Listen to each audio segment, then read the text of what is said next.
My name is Brittany. I am 34 years old. I live in a beautiful house. The house has white fences. The garden looks perfect. Everyone says we are lucky. My husband is Ronnie. He is 38. He builds houses for other people. He works very hard every day. We married 8 years ago. We have no children. Our house is always quiet. Too quiet. We wanted a baby for many years. We tried everything. Nothing worked. Now we don't talk about it. The silence hurts more than words. He eats dinner fast. He reads his papers. He goes to bed early. We sleep in the same bed, but we feel far apart. I spend time in the garden. I plant flowers. I water the grass. I like the fresh air. The garden makes me feel better. Our neighbor lives next door. His name is Kieran. He is 40 years old. He has a little daughter. Her name is Lily. She is 5. Kieran is kind to everyone, but his eyes look sad. His wife left years ago. That's what people say. He raises Lily alone now. I see Lily every day. She plays near the fence. She talks to me. She shows me her toys. She smiles a lot. I feel something strong in my heart. I love this child. I don't know why. One Sunday afternoon changed everything. Ronnie was home that day. He sat on the patio. He read a book. The air was warm and calm. I worked in the garden. I planted new roses near the fence. My hands were dirty, but I felt happy. Then Lily ran over. She held a yellow flower. Her face was bright. She smiled so big. "Mommy," she shouted. "Look what I found." The world stopped. Everything went silent. Ronnie dropped his book. The sound was loud. I felt cold. Suddenly, my heart beat fast. I looked at Lily. Then I looked at Ronnie. "I'm Auntie Brittany, sweetie," I said. My voice shook. I smiled, but it hurt. Lily shook her head. "No," she said. She looked confused. Daddy said, "You are Mommy." I couldn't breathe. I heard footsteps. Kieran ran out from his house. His face was white. He looked terrified. He grabbed Lily's hand. He picked her up fast. He ran back inside. He didn't look at me. He didn't say sorry. He just ran. I stood there alone. I held the garden tool. My hands shook. Ronnie stood up slowly. He walked toward me. His face was pale. His eyes were cold. He stopped 2 steps away. "Why did she call you that?" His voice was quiet. Too quiet. It scared me more than shouting. My mind went blank. I had to lie. I had no choice. Kids say strange things. I said. I tried to smile. She's just confused. She plays games. Ronnie stared at me. He didn't blink. He looked at Kieran's house. Then he looked back at me. "No," he said. She said her daddy told her. Kids don't lie like that. I felt tears behind my eyes. But I couldn't cry. Not now. "Ronnie, please," I said. "It's nothing. Just a mistake." He stepped back. "You're lying," he said. His voice was flat, dead. I can see it. He turned around. He walked back inside. He left me standing there. The yellow flower lay on the ground. That night was terrible.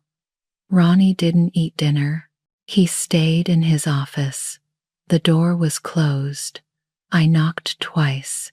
He didn't answer. I sat alone in the kitchen. I drank cold tea. I looked at the wall. The clock ticked loud. Each second felt like an hour. At midnight, I went upstairs. Ronnie was already in bed. His back was to me. I got in quietly. I didn't touch him. I lay there in the dark. I thought about Lily. I thought about Kieran. I thought about the promise I made 6 years ago. I couldn't tell Ronnie the truth. Not yet. Maybe not ever. But now he was suspicious. He was watching. And I knew Ronnie. When he wants answers, he always finds them. The trust between us was broken now. I could feel it, like ice cracking under my feet. I closed my eyes. But sleep didn't come. Outside, I heard the wind. It moved through the trees. It sounded like whispers, like secrets trying to escape. The next days were horrible. Ronnie stopped coming home for dinner. He worked late every single night. He sent me short messages. Working late, don't wait up. When he came home, he was different. He watched me all the time. His eyes followed me around the house. He looked out the window often. He stared at Kieran's house. I felt sick inside. The guilt grew bigger every day. It ate at my heart. I wanted to tell Ronnie everything, but I made a promise to Kieran. I promised I would never tell anyone. I was trapped between two men, between my husband and my word. I couldn't sleep. I couldn't eat. I lost weight fast. 1 week passed like this, then 2 weeks. The silence in our house got worse. We were strangers now. I didn't know what Ronnie was doing, but I should have guessed. Ronnie always finds answers. He is good at solving problems. One night, I saw papers on his desk. I walked closer. My hand shook. The papers were phone records. Old phone records from 6 years ago. My heart stopped. I saw my name. I saw Kieran's number. There were so many calls, hundreds of them, all in 1 year. Ronnie had found them. He was checking everything. He was building a case against me. I left the office fast. I went to the bathroom. I looked in the mirror. My face was pale. My eyes were red. He thought I cheated. I could see it now. He thought Lily was my daughter. He thought I had an affair with Kieran, but it wasn't like that. It was different, better in others. But how could I explain? The next evening, Ronnie came home early. I was making tea in the kitchen. He walked in. He threw papers on the table. Bank statements, he said. His voice was cold. From 6 years ago. I looked down. I saw the payment. Money to a medical clinic. A lot of money. You paid for medical treatment, he said. What treatment, Brittany? What were you hiding? I couldn't speak. My throat was dry. Ronnie's voice got louder. You cheated on me. You had his baby. You gave birth to Kieran's child. And now you live next door. You watch her grow every day. Tears ran down my face. No, I said. No, Ronnie. It's not like that. The sound was loud. Explain it to me. I had to tell him something, not everything, but something. I never touched Karen that way. Never. Then, why did she call you Mommy? Ronnie asked. His eyes were red now. He was crying too. Why all the calls? Why the money? I sat down. My legs couldn't hold me anymore. I put my face in my hands. 6 years ago came back to me. I remembered everything. The pain, the hope, the terrible choice I made. 6 years ago, Ronnie was so sad. We tried for a baby for 3 years. Nothing worked. Ronnie stopped talking to me. He stopped touching me. He slept on the couch some nights. I can't do this anymore, he said one night. Maybe we should separate. I was terrified. I thought I was losing him. I thought our marriage was ending. Then Karen moved in next door. He was alone. His wife had left him. He wanted a child so badly, but he had no partner. We talked over the fence. He told me his story. I told him mine. We understood each other's pain. I wish I could help you, I said one day. Kieran looked at me. Maybe you can, he said. We made a plan. A secret plan. I would carry a baby for him. I would be pregnant for 9 months. I would give him the child he wanted. For me, it was a gift. A way to feel pregnancy. A way to feel useful again. A way to heal my broken heart. I thought Ronnie didn't want children anymore. I thought he was done trying. So I didn't tell him. The pregnancy was secret. I wore big clothes. I told people I gained weight. Ronnie was so distant he didn't notice. When Lily was born, I held her once. Just once. Her tiny fingers, her small face, her perfect cry. Then I gave her to Kieran. I signed the papers. I walked away. My body was empty. My heart was broken, but I thought I did the right thing. I thought I saved my marriage. I thought the secret would stay buried forever, but secrets never stay buried. They grow. They rot. They poison everything. Now Ronnie stood in front of me. His face was full of pain, full of anger, full of betrayal. I didn't cheat, I said again. I looked up at him. But I did something else. Something I thought was right. Something that destroyed us anyway. Ronnie stared at me. What did you do? He whispered. I carried Lily, I said. The words hurt coming out. I was pregnant with her. I gave birth to her. But she's not from an affair. She's from an agreement. Ronnie stepped back. His face changed. You carried his child? His voice was so quiet while I was here, while we were married. Yes, I said. I couldn't lie anymore. I did. Ronnie looked at me like I was a stranger. His face was full of pain. I had to explain more. I had to make him understand.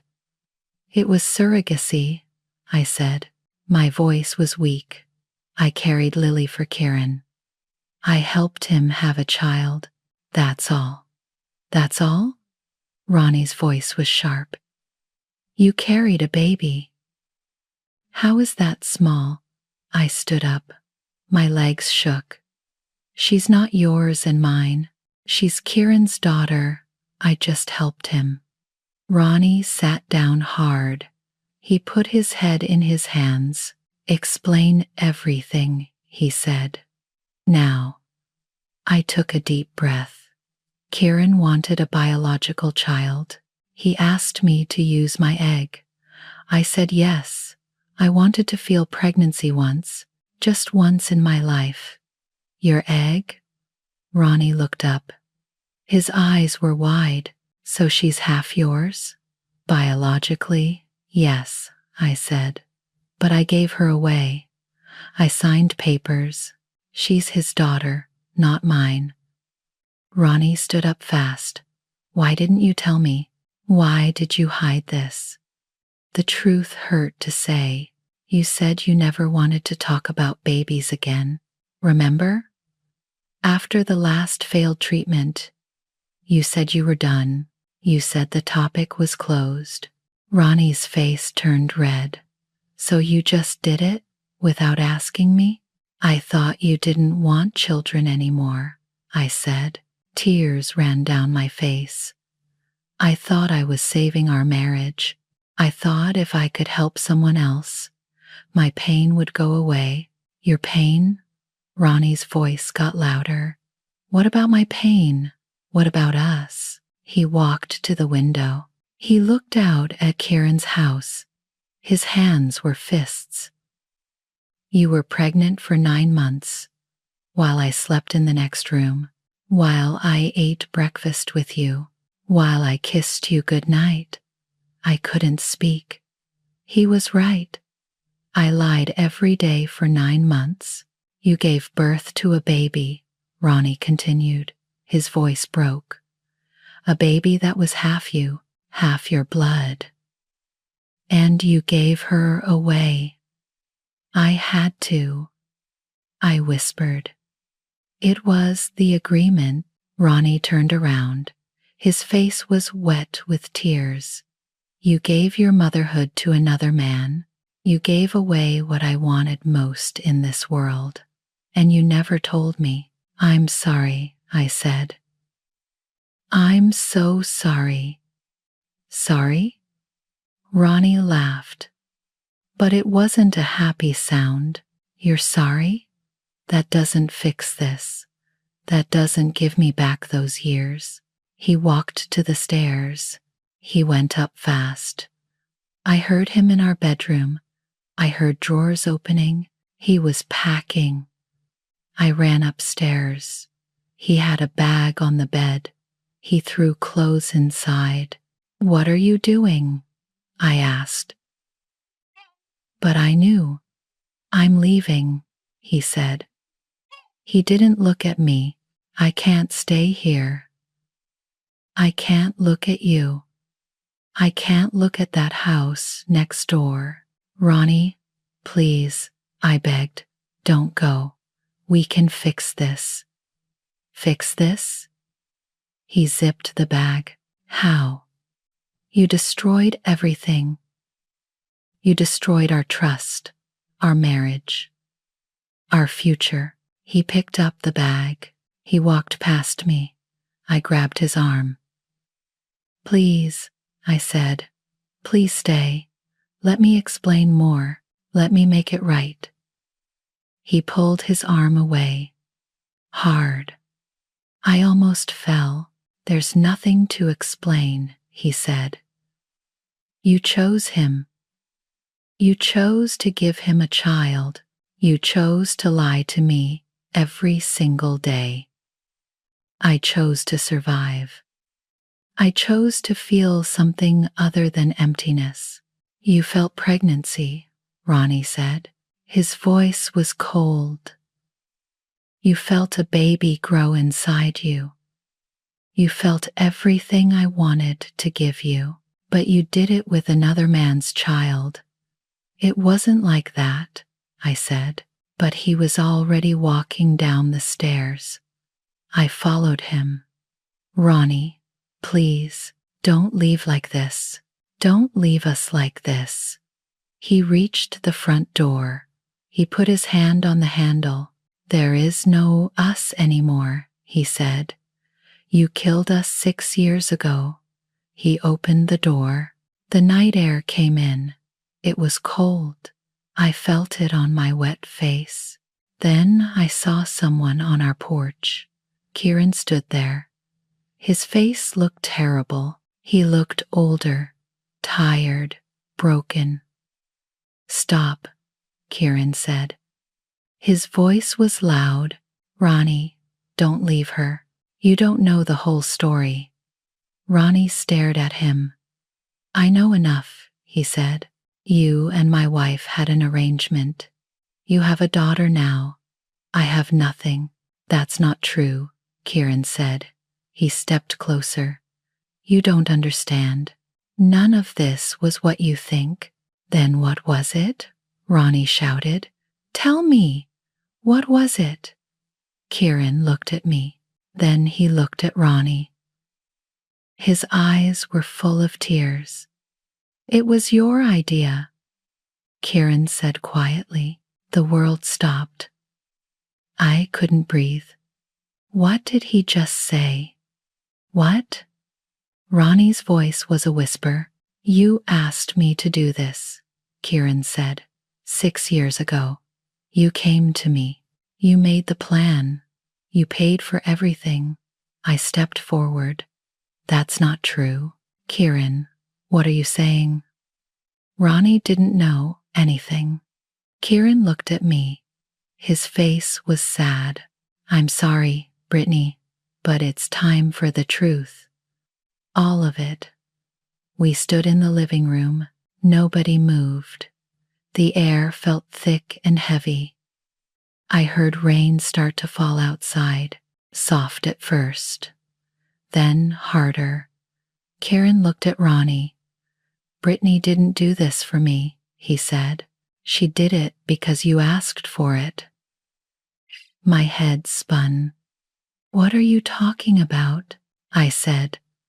My voice was high. Ronnie didn't know anything. He wasn't part of this. Kieran shook his head slowly. Yes, he was. He was part of everything.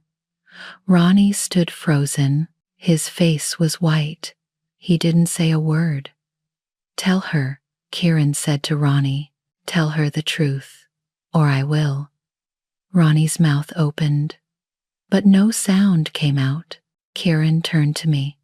6 years ago, Ronnie got bad news, medical news. He thought he couldn't have children. The doctors told him his chances were almost zero. I felt dizzy. What? Ronnie? Is this true? Ronnie looked at the floor. He nodded once. He was ashamed, Kieran continued. He felt like less of a man. He thought you would leave him if you knew. I would never leave you, I said to Ronnie, but he didn't look at me. He was afraid, Kieran said. So he came to me. We were friends in college, old friends. We hadn't talked in years, but he found me. He asked for help. My legs felt weak. I sat down on the couch. What kind of help? He asked me to move next door, Kieran said. He asked me to pretend to need a surrogate. He asked me to ask you. The room tilted. No, I said. You needed a child. You were alone. You told me that. I lied, Kieran said. His voice was soft. Ronnie paid me. He paid for the house. He paid for everything. He set up the whole plan. I looked at Ronnie. Is this true? Did you do this? Ronnie finally looked up. His eyes were red. Yes, he whispered. I did it. Why? I screamed. Why would you do that? Because I was scared, Ronnie said. Tears ran down his face. I was scared I would lose you. I couldn't give you a baby. I thought you would hate me. So you lied to me? I said. You made me carry a baby for a stranger? For a fake stranger? I wanted you to be pregnant, Ronnie said. I wanted you to feel that joy, even if I couldn't give it to you myself. But you used donor sperm, right? I asked. You told Kieran to use donor sperm? Kieran looked at Ronnie. Tell her, he said. Ronnie walked closer to me. He knelt down. He took my hands. I didn't use a donor, he said. His voice broke. I used my own sample. My heart stopped. What?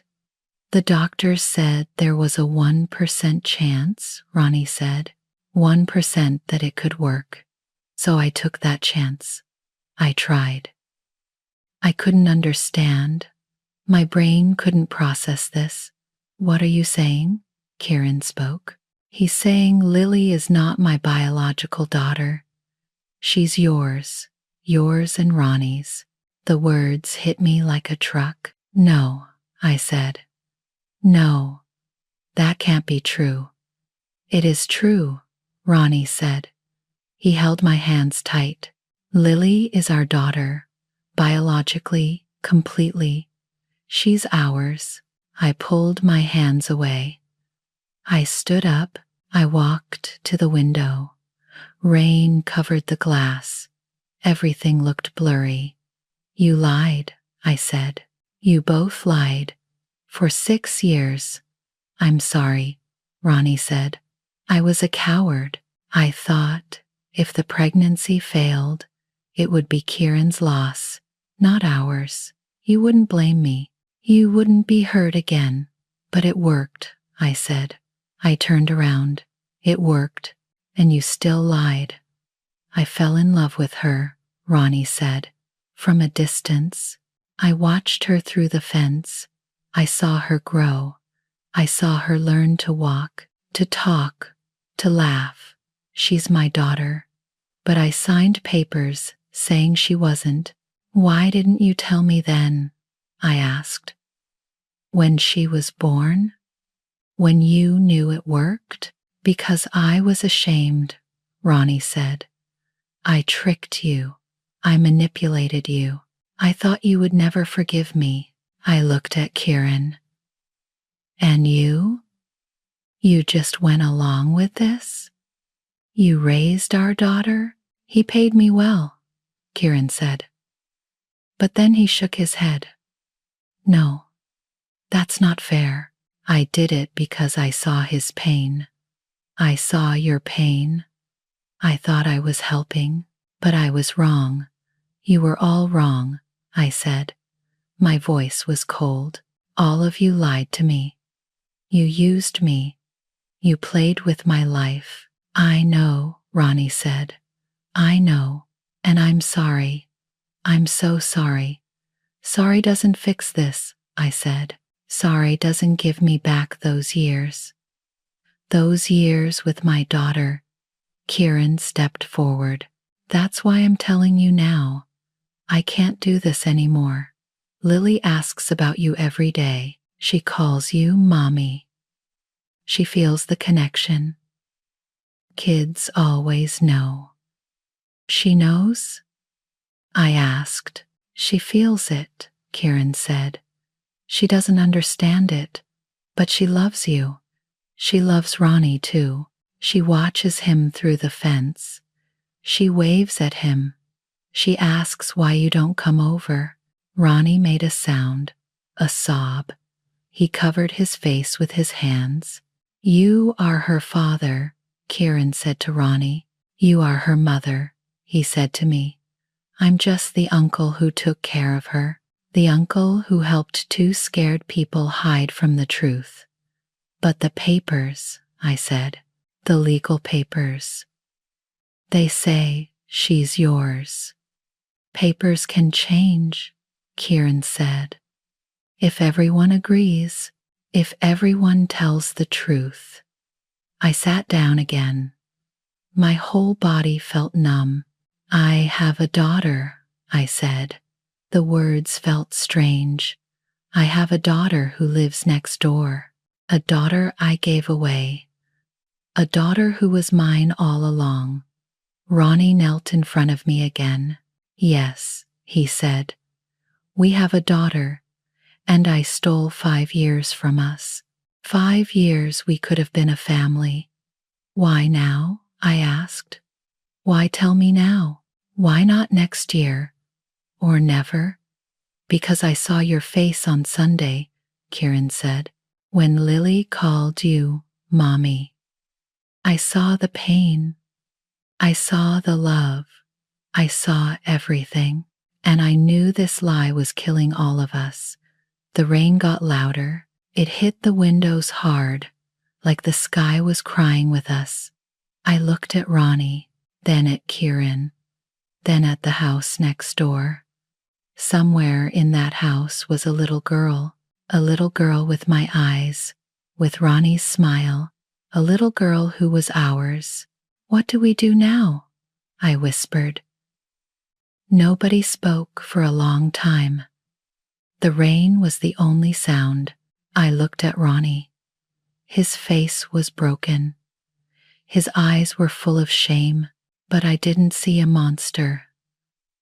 I saw a man who was scared, a man who made terrible choices, a man who loved me too much, or maybe not enough.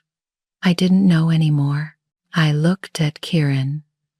He gave up his life for us. He raised our daughter alone. He carried our secret. He sacrificed everything. We have a daughter, I said. My voice was quiet. She is right there, next door. And we wasted 5 years. Ronnie's legs gave out. He fell to his knees.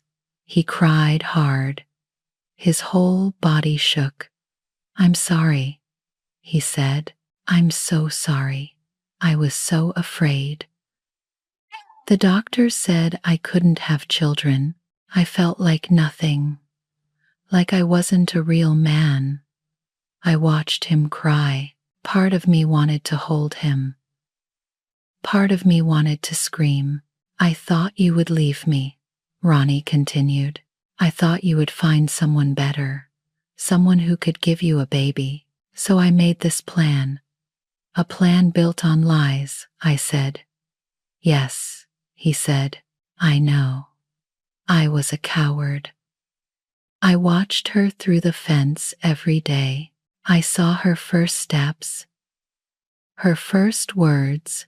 I wanted to run over.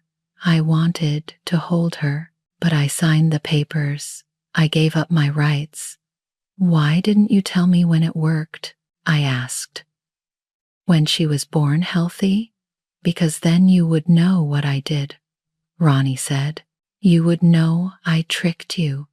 You would hate me. So you chose to let me think I gave away my baby, I said. You let me suffer that pain. And I will never forgive myself. Kieran spoke.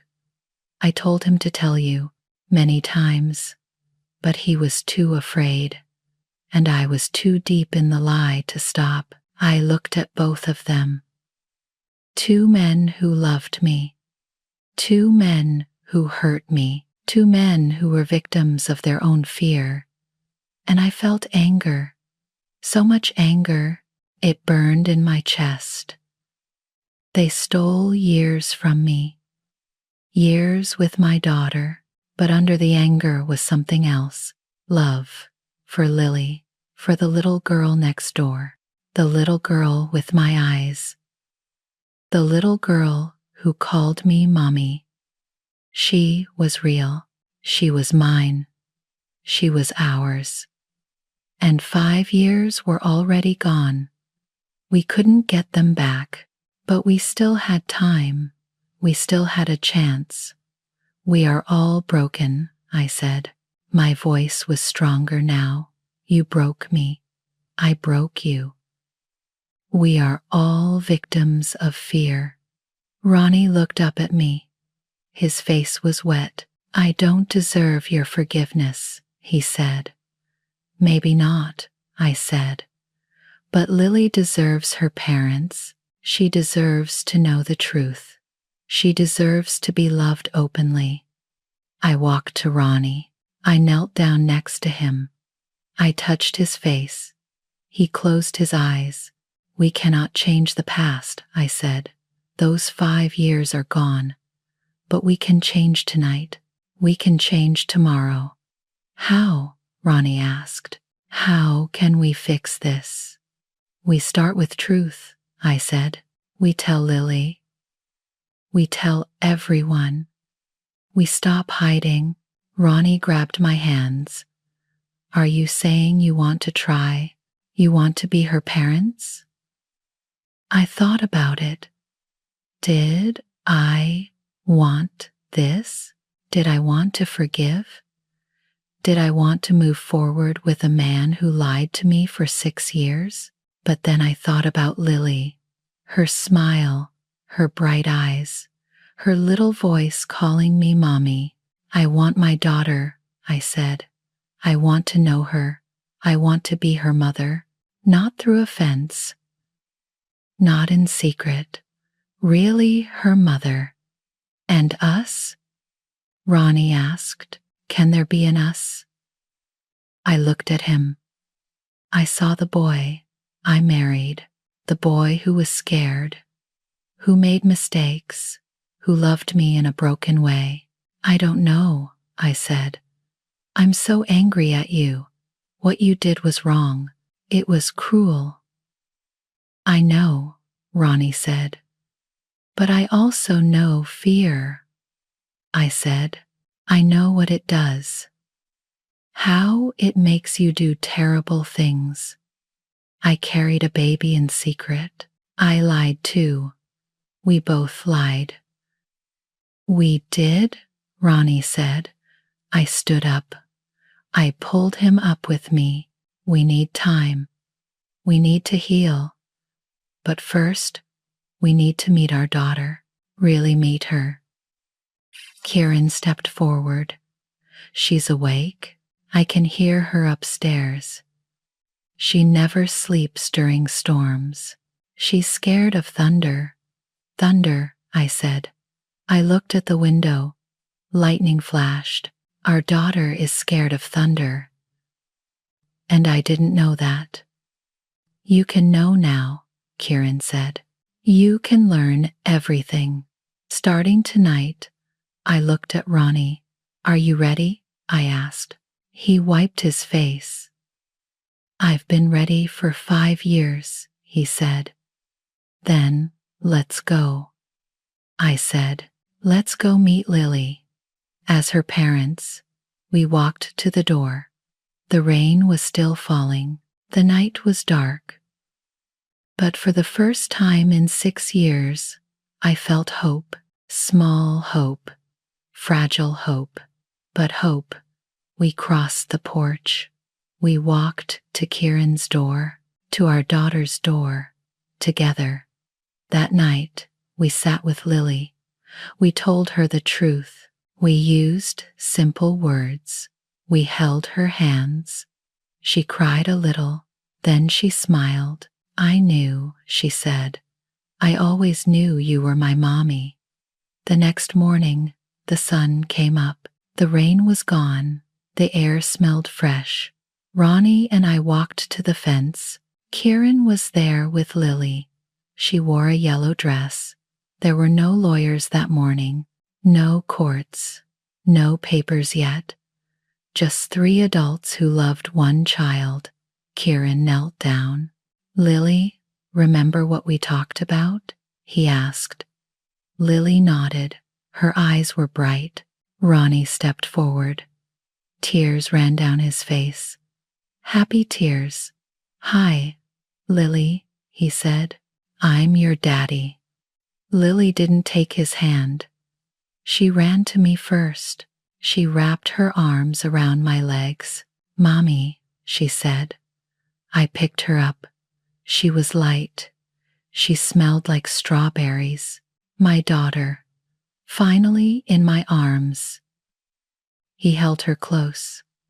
He cried into her hair. I'm sorry, he whispered. I'm so sorry. It's okay, Daddy, Lily said. She patted his face. You're here now. 6 months passed. Everything changed. We fixed the papers. Lily became legally ours. But Kieran stayed close. We made a big decision. We removed the fence. We tore it down completely. Now there was one big yard. 2 houses but one family. Kieran became Uncle Kieran. He lived next door. He saw Lily every day. She had 2 bedrooms, 2 safe places. People in town whispered. They didn't understand our family, but we didn't care. Every Sunday, we had dinner together, all 4 of us, one big table. Tonight was Sunday.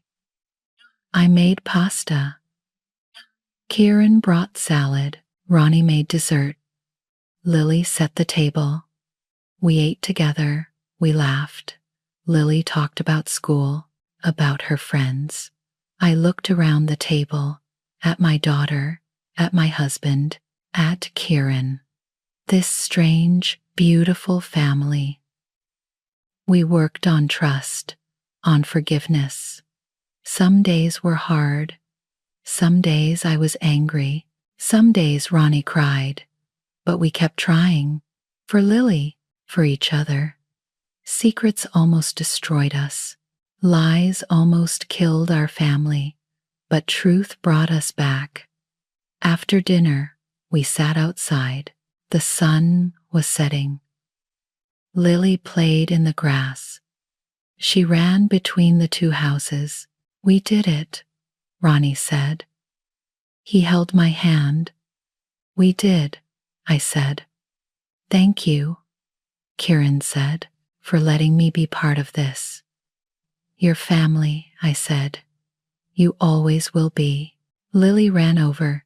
Can we have movie night? She asked. Yes, we all said together. We went inside. We made popcorn. We sat on the couch. Lily sat between Ronnie and me. This was our life now. Messy. Love is not always a straight line. Sometimes it breaks. Sometimes it circles back. But if you're brave, it can heal. We lost 5 years, but we still had a lifetime ahead. If this story touched your heart, please like and subscribe to Cavico English Storytime. Thank you for listening.